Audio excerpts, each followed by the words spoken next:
er født optimist. Altså, du kan banke mig, jeg vil stadigvæk se muligheder, ikke? Det kommer jeg ikke til. Tusind tak, Jesper. Return on ambition er jo lidt en leg med ord, men det er ligesom, hvad er ens afkast på ens ambition. Der er 3 ting, som forstærker hinanden for ambitiøse mennesker. Den første, det er det at præstere. Så altså det at præstere og det at lære, det hænger meget tættere sammen. Og så den tredje faktor i den her treenighed, det er velvære. Man kigger på, hvor ligger sejren henne, og hvor er jeg i forhold til at opnå den. Hvis jeg så er langt fra, jamen, så må jeg jo være virkelig kreativ.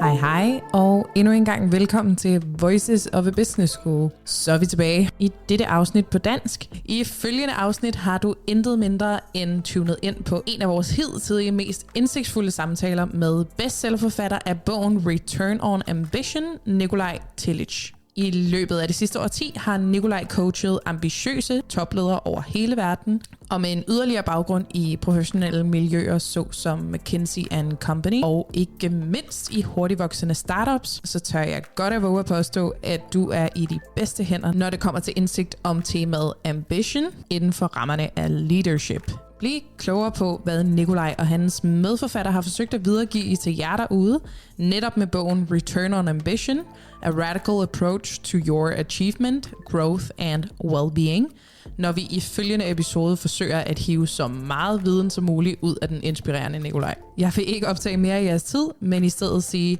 let's dive into it.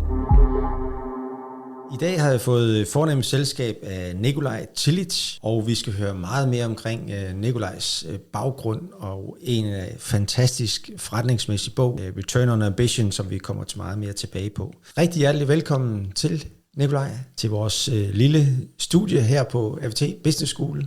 Tak Jesper, jeg glæder mig rigtig meget til at være her. Nikolaj, jeg kunne godt tænke mig at starte med lidt sådan at snakke om, hvad optager dig egentlig i de her dage? Når du spørger, så lad mig svare helt ærligt. Jeg synes, der sker utrolig meget i verden. Jeg er faktisk oprigtigt talt lidt overvældet.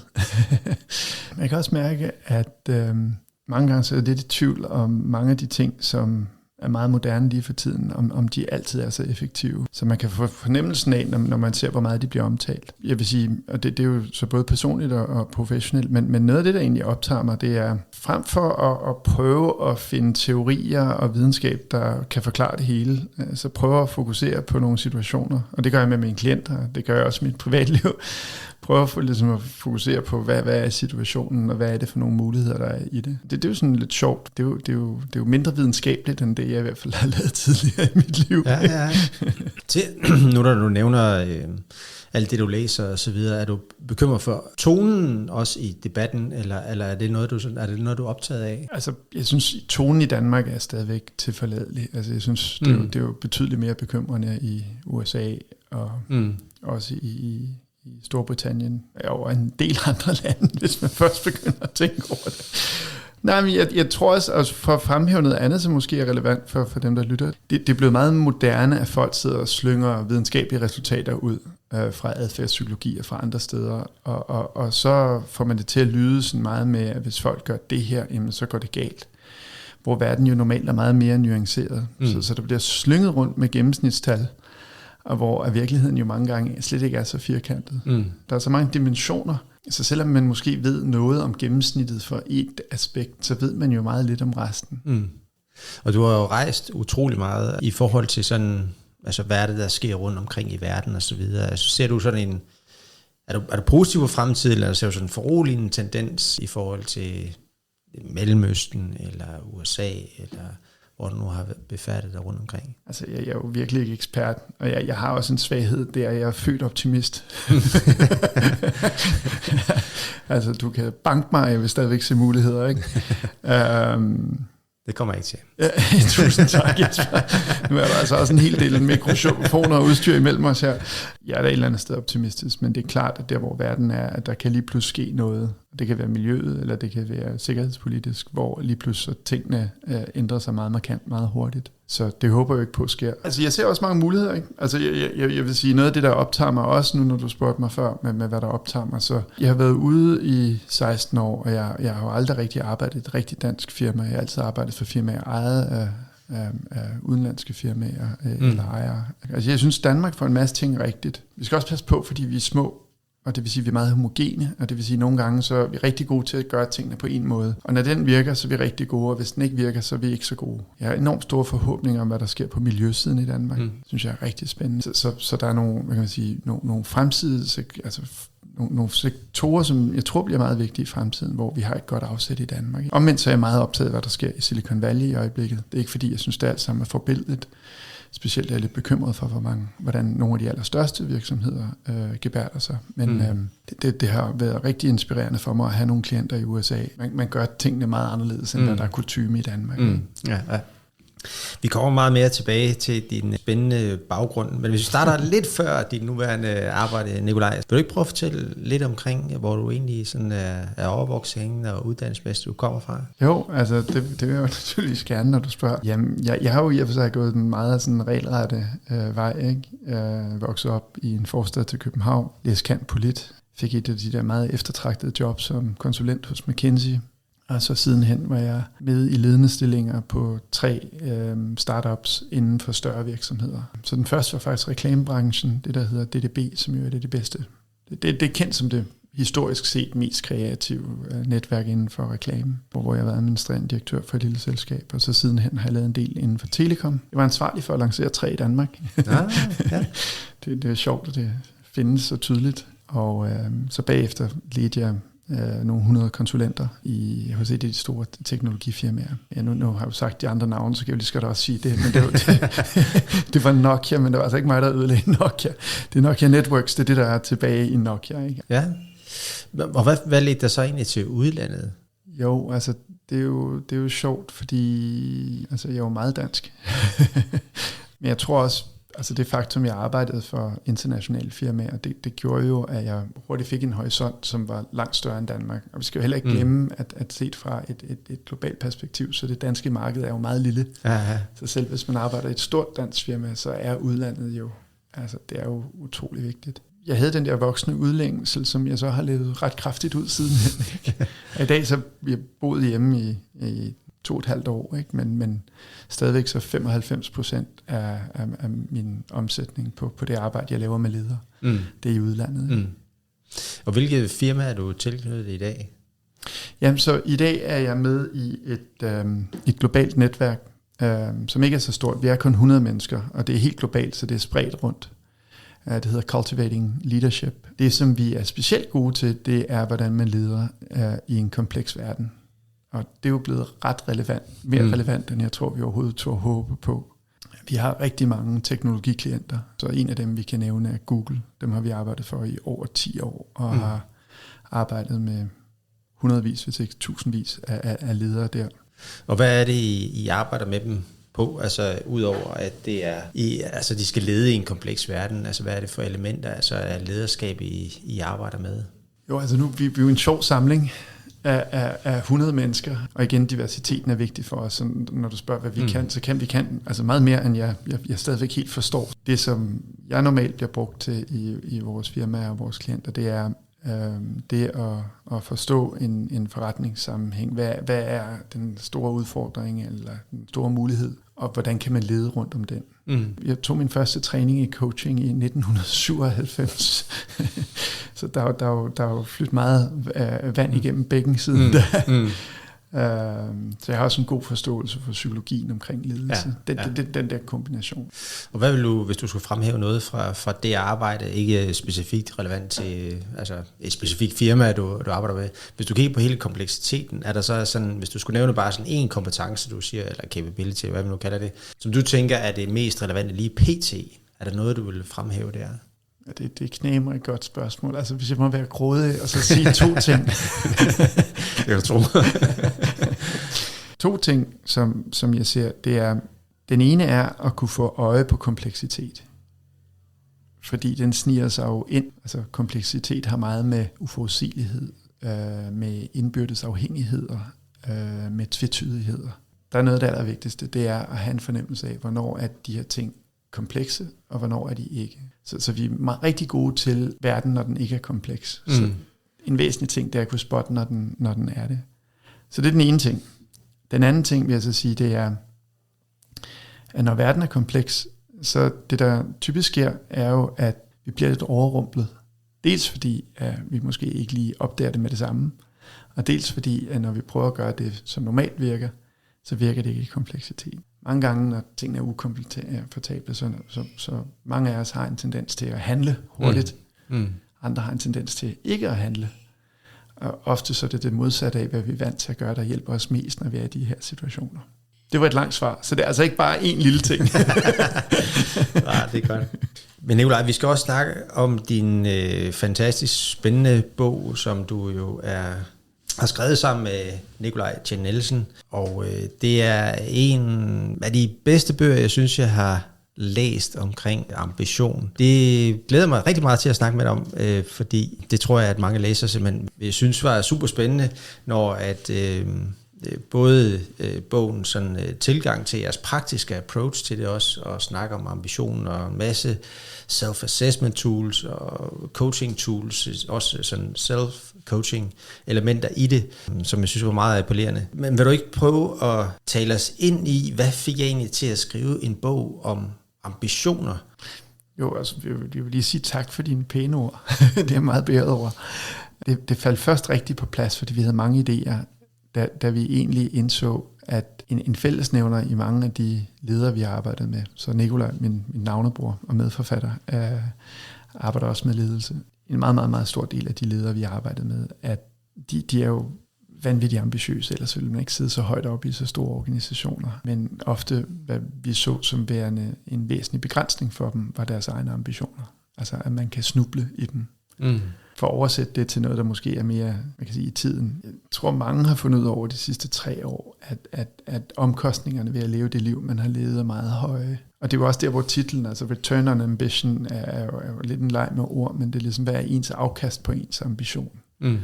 Og hvis det er, prisen er meget høj for at være ambitiøs, så trækker det jo ens afkast ned. Ikke? Så hvad kan man ligesom gøre for, hvad kan man sige, gøre investeringen i ambitionerne mindre eller mere til at leve med, eller hvordan kan man få et højere afkast af det, man gør. Ikke? Ja. Så det er det, der er ideen i bogen. Ja. I beskriver den her Trinity i forhold til Return on Ambition. Vil du prøve at tage os igennem, hvad er det for 3 elementer, der indgår i, om der faktisk kommer noget positivt afkast, for håber alle selvfølgelig i den sidste ende, tænker jeg. Jo, det er måske den største ting egentlig, som man kan sige, vi har påvist i bogen, og også ligesom underbygget med rigtig meget fakta. Og det er, der er 3 ting, som forstærker hinanden for ambitiøse mennesker. Og den første, det er det at præstere. Altså, det siger jo lidt sig selv, at hvis man er ambitiøs, så vil man gerne præstere. Men det, som mange ambitiøse mennesker ikke er opmærksomme i, tydeligvis fordi vi interviewet mange omkring det at være ambitiøs, det er, hvor vigtig læring også er. Så altså det at præstere og det at lære, det hænger meget tættere sammen, når man virkelig skal præstere meget eller lære meget. Og så den tredje faktor i den her treenighed, det er velvære. Og det kan man sige, det er måske ikke så overraskende, fordi hvis man presser sig selv for meget, hvis man er stresset, altså, så er der jo en risiko for at brænde ud. Det er klart, at man har ikke den samme kognitive kapacitet, hvis man er fuldstændig udmattet. Og at det at præstere øger velvære, det at lære øger velvære, og velvære i sig selv altså har en enorm indflydelse. Og i øvrigt så definerer vi velvære mere bredt, så det er ikke bare, altså det er fysisk, det er psykisk, det er socialt, og også, nu bogen er jo skrevet til det amerikanske marked, så det er også spirituelt velvære. Det er noget, vi ikke taler så meget om i Danmark. Altså, jeg tænker nogle gange i forhold til velvære, hvor der skal knokles på, kan man sige, så har jeg en tendens til sådan at spise lidt ekstra. Okay. Jeg ved ikke, altså for den der med, nu skal jeg have noget energi, men så kan jeg jo godt se på badevægten, at det er ikke hensigtsmæssigt på sigt i hvert fald, den her med at bare køre indbords. Og nu har vi jo med en masse ambitiøse mennesker her også på Apotek, og det oplever også mange gange, at der er folk, der har, det er sådan en tendens, du kan genkende ved en del, eller er det fordi man ikke har fokus nok på når det er specifikt i forhold til måske velvære. Halter den tit hos de mennesker, du omgås? Altså jeg føler mig jo lidt på som om jeg sidder på skriftestolen her, ikke? når du tager udgangspunkt i vægt. Altså for at skille det ad, over de sidste 3 år, det startede så med covid, og så startede det med hele den her forstyrrelse af værdikæderne inden for stort set alle produktionssektorer, og så kvitteret med krigen i Ukraine, og nu også en masse geopolitisk fnider imellem Kina og USA. Altså, det har jo været en tid, hvor at tingene er gået op og ned, ikke? Altså, der skulle løbe stærkt. Vi har jo haft simpelthen toppen af en højkonjunktur. Det kan jo godt gå højere endnu, men verden har haft en højkonjunktur siden den finansielle krise for over 10 år siden, ikke? Altså, ja. Så der skulle løbes hurtigt for at få det hele til at hænge sammen. Der er jo kommet nogle tal over de sidste 3 år, der viser, hvor meget stress der har været, og hvor udmattet folk har været. Og der er mange af de studier, der er virkelig bekymrede. Jeg kan også se mange organisationer, som normalt ikke har taget de her ting så tungt, pludselig tager dem tungt. Og noget af det er jo, fordi det er en højkonjunktur, så det er svært, at der er jo kamp om talentet. Ja. Men der er også nogle rigtig grelle eksempler på folk, der er brændt ud. Så altså det her med velvære, dels er det vigtigt for at præstere på toppen. Og på sigt. Så det er dybt alvorligt. Altså når du nu tager udgangspunkt i vægten, og det er jo en lille del af det, ja. Men det kan jeg da selv se, ikke? At de der perioder, hvor der har været enormt meget tryk på, så er det klart, at kroppen skriger på energi. Ikke? Og samtidig så noget af det første, som ligesom bliver reduceret i vores kroppe, når vi er under pres, det er metabolismen. Fordi metabolismen er ikke ligesom, det er ikke det, der redder vores liv. Altså, den er væsentlig på sigt, men du kan godt overleve mange dage med nedsat metabolisme. Ikke? Og så tager man på. Og det har jeg prøvet. Og jeg har også prøvet mange omgange at tabe mig bagefter. Ikke? Jeg vil så sige, og det synes jeg er væsentligt her, at der er den her treenighed, og det betyder ikke, at man ikke kan lave kompromiser.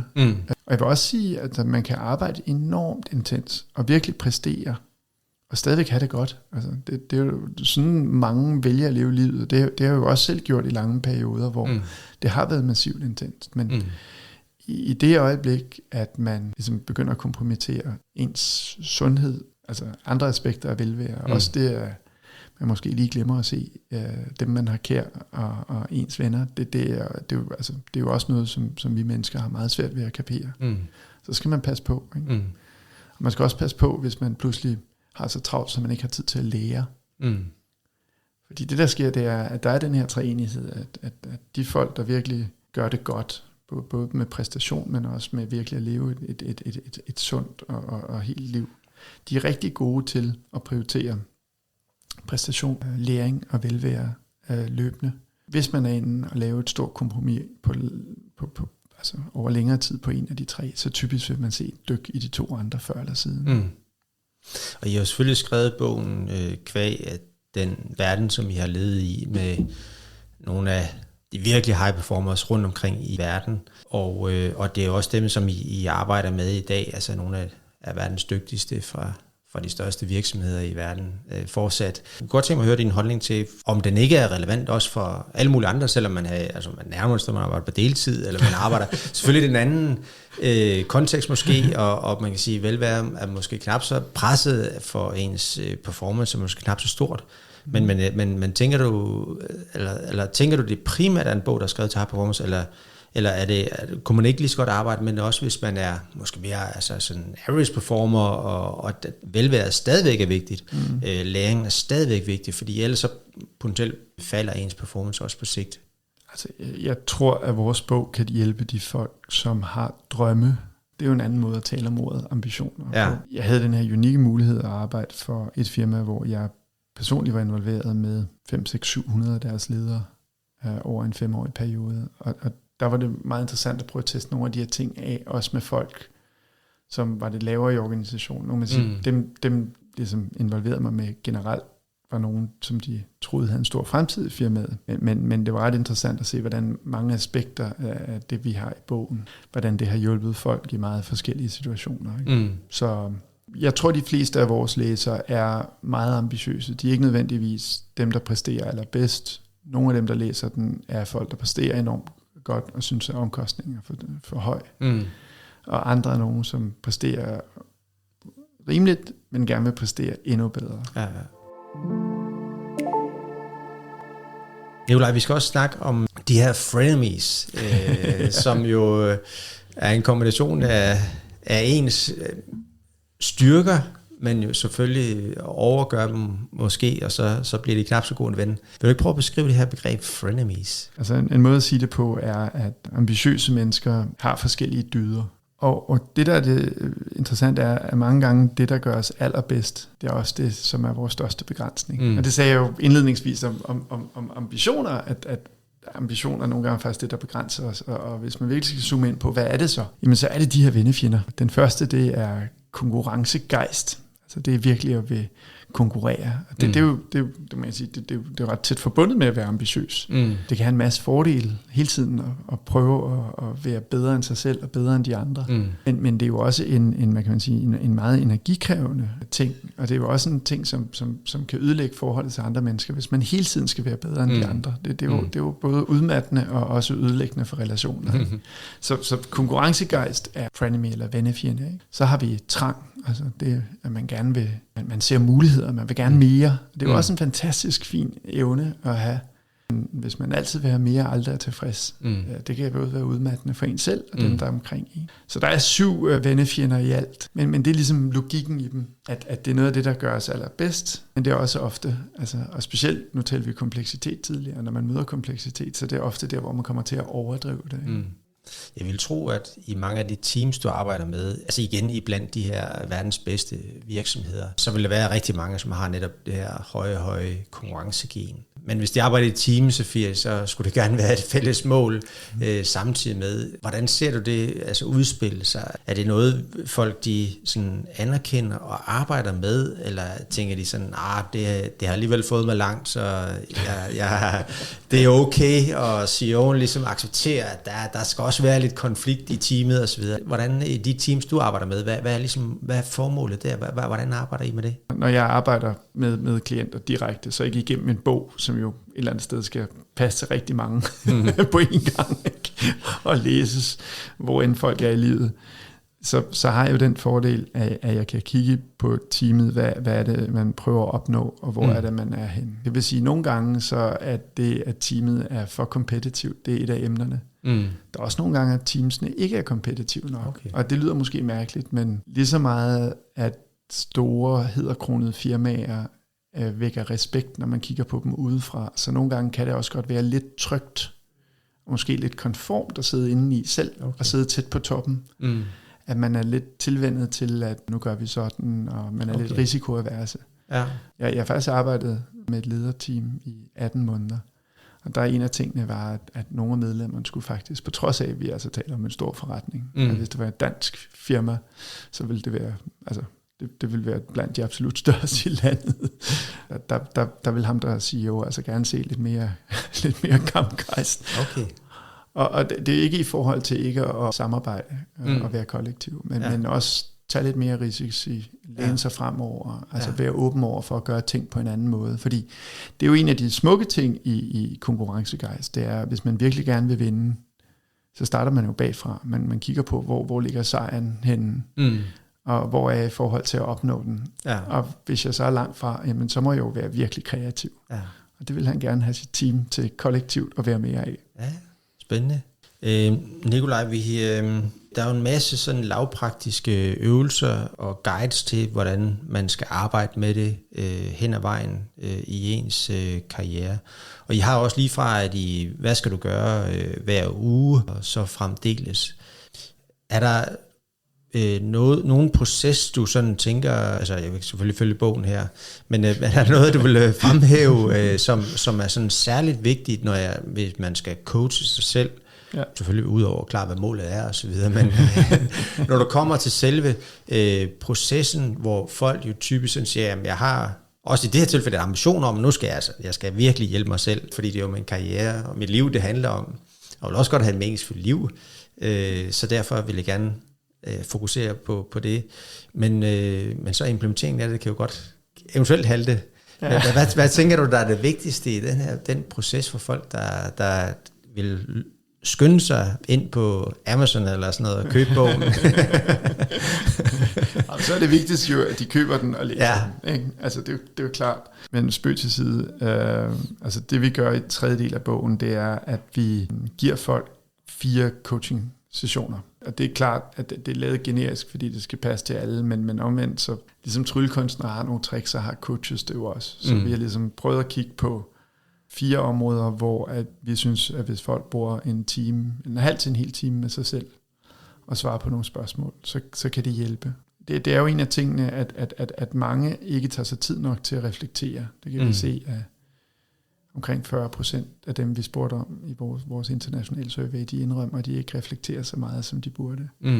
Og det næste så, at mange mennesker, som reflekterer, de reflekterer på en måde, der ikke er særlig konstruktivt. Altså bruger meget energi på, hvad de selv har gjort forkert, eller hvad der er årsagerne til, at det er svært for dem. Og der kan man jo så, altså hvis man er disciplineret nok til at sætte lidt tid af, og så gør det på en måde, der er konstruktiv, så kommer man meget længere, ikke? Så altså, som du også siger, der er 2 værktøjer, som ligesom handler om at få et overblik, hvad er vigtigt for mig her i livet, og i hele livet, ikke bare det professionelle. Der er et værktøj til ligesom at zoome ind på, hvis jeg skal gøre en forskel over de næste 1-3 måneder, hvad er så det? Altså virkelig tænke den igennem. For jo mere man tænker det igennem, des lettere bliver det at gøre i virkeligheden, fordi man jo allerede i princippet er gået i gang. Ja. Og så er der så 2, de sidste 2 af de 4, det er nogle værktøjer, som man bruger på løbende plan. Og det er jo igen, det er sjovt, altså folk har dødtravlt, det har jeg jo også selv ofte. Jeg har ofte haft det på en måde, hvor jeg havde så travlt, så jeg fik ikke tænkt så meget over, hvad der var allervigtigst, og jeg fik ikke tænkt over, hvordan gør jeg det, der er allervigtigst på den allersmarteste måde, og hvordan lærer jeg maksimalt af det. Og når man kommer ind omkring en rutine omkring det, så giver det en kæmpe forskel. Det sidste værktøj handler om, det handler lidt om, hvordan vi egentlig bruger vores følelser og det, der sker i vores krop, til at have en fornemmelse af, når noget er ukomfortabelt, fordi der er en masse information i det. Så hvordan kan man bruge det til at lære sine frenemies at kende? Det er spændende. Og til alle lytterne derude, der vil jeg sige Return on Ambition, og den er skrevet af Nikolaj T. Nielsen, og så Nikolaj Tillich, som vi har i studiet her i dag, er det absolut anbefalesværdigt at gå ud og anskaffe sig bogen og læse den, og anvende de her meget praktiske redskaber netop til at få Return on Ambition. Kæmpe stor fornøjelse at have dig her i studiet, Nikolaj. Mange tak, jeg virkelig nytte det. Vi glæder os til at se dig igen her på gangene på ABT Business School på et andet tidspunkt. Men i hvert fald tusind tak for denne gang.